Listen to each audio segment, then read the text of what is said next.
नमस्कार विद्यार्थी मित्रांनो, आजच्या चालू घडामोडीच्या भागामध्ये तुम्हा सर्वांचं मनपूर्वक स्वागत. विद्यार्थी मित्रांनो, आजच्या या प्रश्नांच्या माध्यमातून आपण चालू घडामोडीचे जे काय पॉईंट्स आहेत ते कव्हर करण्याचा प्रयत्न करूयात. आणि या मुद्द्यांमध्ये आजचा आपला पहिला जो काय पॉईंट असणार आहे तो काय आहे आणि तो प्रश्नाच्या स्वरूपामध्ये आपल्याला कसा व्यक्त करता येईल याच्याविषयी आपण थोडंसं व्यवस्थित बघणार आहोत. आणि त्यासाठी मी असिस्टंट प्रोफेसर रमेश घोरपडे. चला विद्यार्थी मित्रांनो, बघा पहिला प्रश्न आपण इथे जाणून घेऊयात. प्रश्न क्रमांक 1. ओके, चला तुम्हाला राहिलेले जे काय व्हिडिओ आहेत ते पटापट येऊन जातील. आणि विद्यार्थी मित्रांनो, आवर्जून लक्ष द्या की शौर्य करिअर अकॅडमीच्या माध्यमातून आम्ही ऑफलाईन विविध बॅचेस चालवतो आणि त्यामध्ये पोलीस भरतीच्या देखील आमच्या जास्त बॅचेस सध्या पण आहेत. आणि आम्ही एक नवीन बॅच देखील चालू करत आहोत सध्या पोलीस भरतीची एक 4-5 दिवसामध्ये. तर सर्वांनी या बॅचला, ज्या ज्या विद्यार्थ्यांचं 10वी आणि 12वी पूर्ण झालेलं आहे अशा विद्यार्थ्यांनी त्या बॅचला प्रवेश घ्यायचा आहे. त्यासाठी आम्हाला संपूर्ण महाराष्ट्रातून प्रतिसाद मिळत आहे आणि तुमचाही त्यामध्ये सहभाग असणं हे महत्त्वाचं आहे. विद्यार्थी मित्रांनो, आपण वनरक्षकची पण बॅच नवीन येणाऱ्या काळामध्ये लवकरच चालू करणार आहोत. त्याच्यासाठी पण आमच्याशी संपर्क साधा. आणि हा पहिला प्रश्न बघा काय म्हटलं आहे यांनी, व्यवस्थित जाणून घेऊयात. कळालं नाही की आवर्जून मला तुम्ही सांगत चला तसं. बघा विद्यार्थी मित्रांनो, या प्रश्नाचं विश्लेषण मी देतो तुम्हाला. काय म्हटलंय बघा, केंद्रीय कृषी आणि शेतकरी कल्याण मंत्रालय. आता व्यवस्थित समजून घ्या, केंद्रीय कृषी व शेतकरी कल्याण मंत्रालय असतं एक.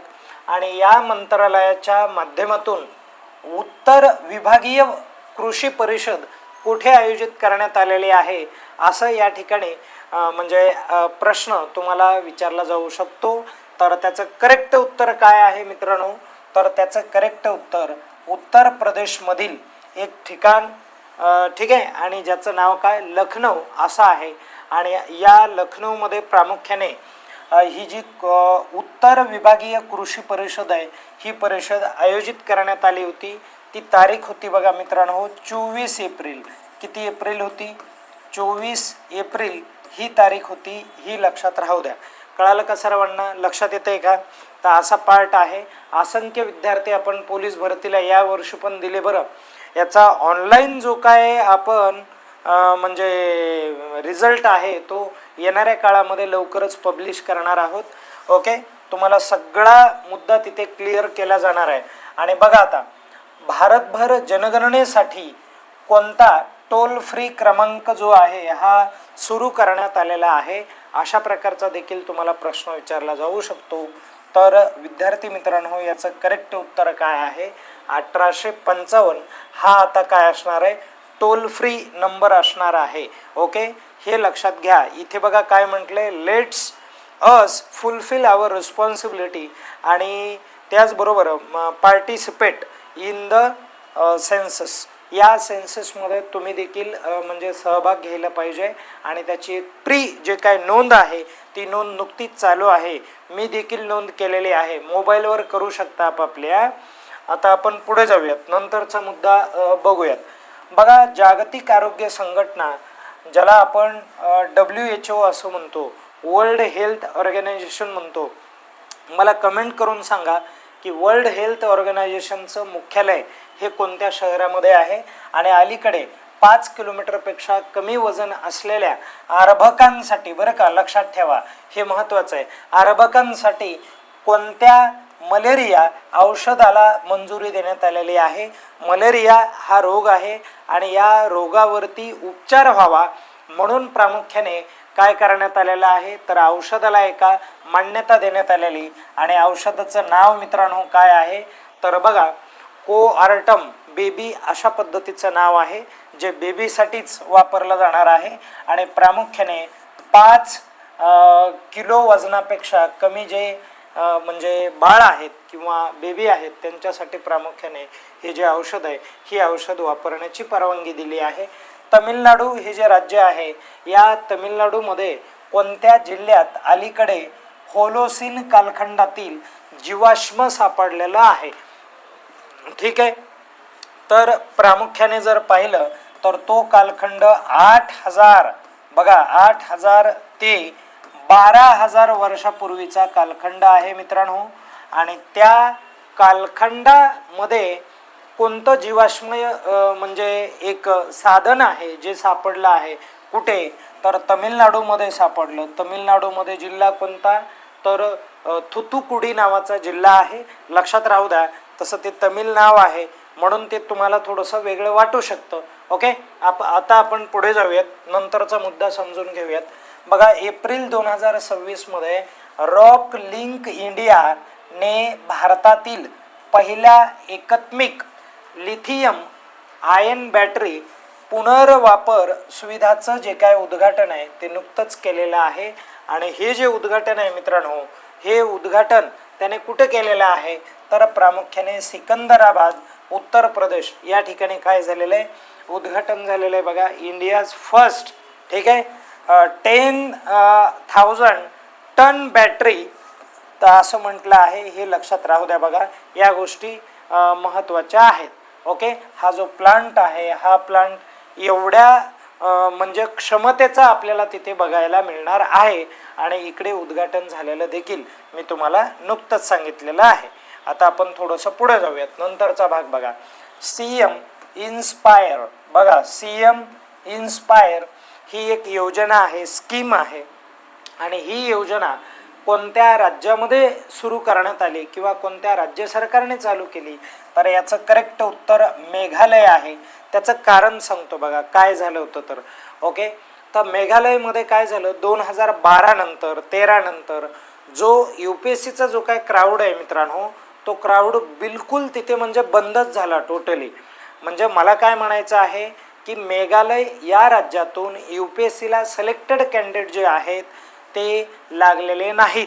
आणि ते लागावेत म्हणून काय करण्यात आलेलं आहे, ही योजना चालू करण्यात आली, ज्या योजनेच्या माध्यमातून 5 लाख रुपयाची देखील मदत केली जाणार आहे. जे विद्यार्थी प्री एक्झाम जे आहे ही पास होतील. आणि ओके, या पद्धतीने असा हा प्रकार आहे. ओके, आता आपण थोडंसं पुढे जाऊयात. लक्षात घ्या इथे काय म्हटलं आहे, तर INSLN डायवेक्स 2026 हा द्विपक्षीय नौदल डायव्हिंग सराव आहे बरं का. लक्षात ठेवा, द्विपक्षीय म्हणायला 2 राष्ट्रांमध्ये होणार आहे आणि नौदलाच्या माध्यमातून डायव्हिंग सराव असणार आहे.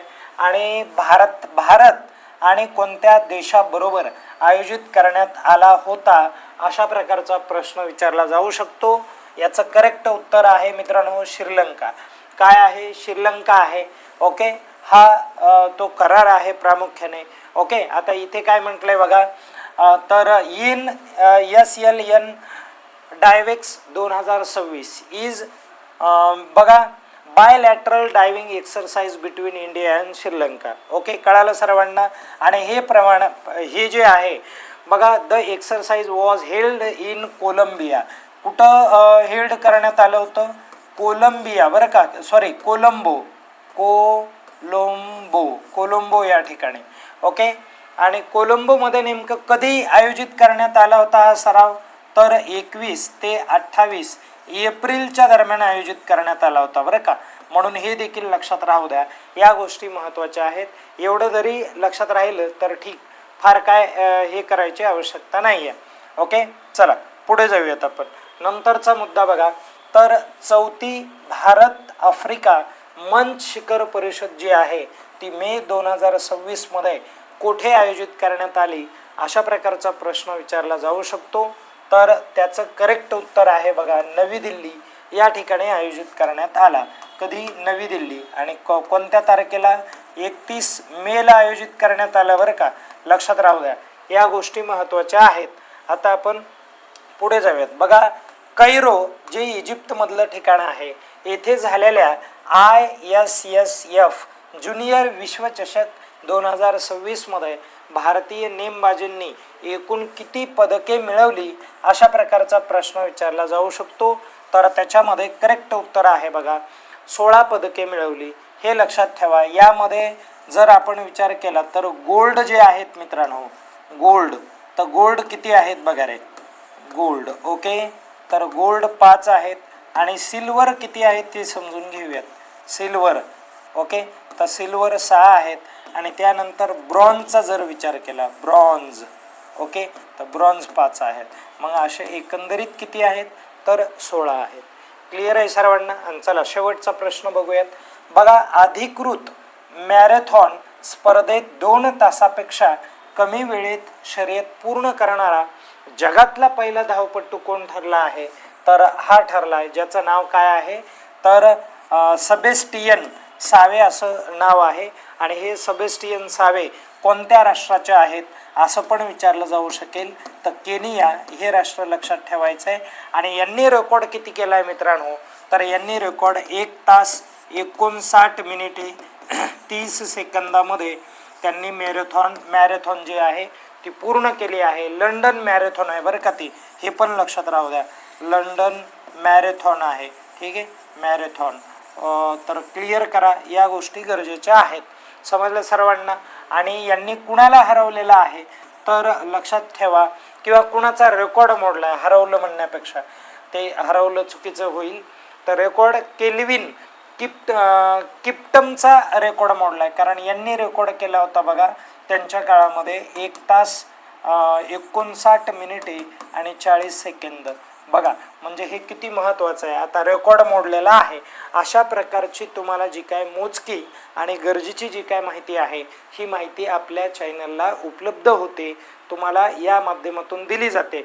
आणि आपल्या या चालू घडामोडीच्या सिरीजला तुम्ही चांगला प्रतिसाद द्या. आपण चांगले प्रश्न घेऊन येऊ आणि ही रेग्युलर राबवण्याचा आम्ही प्रयत्न करूयात. ओके, धन्यवाद.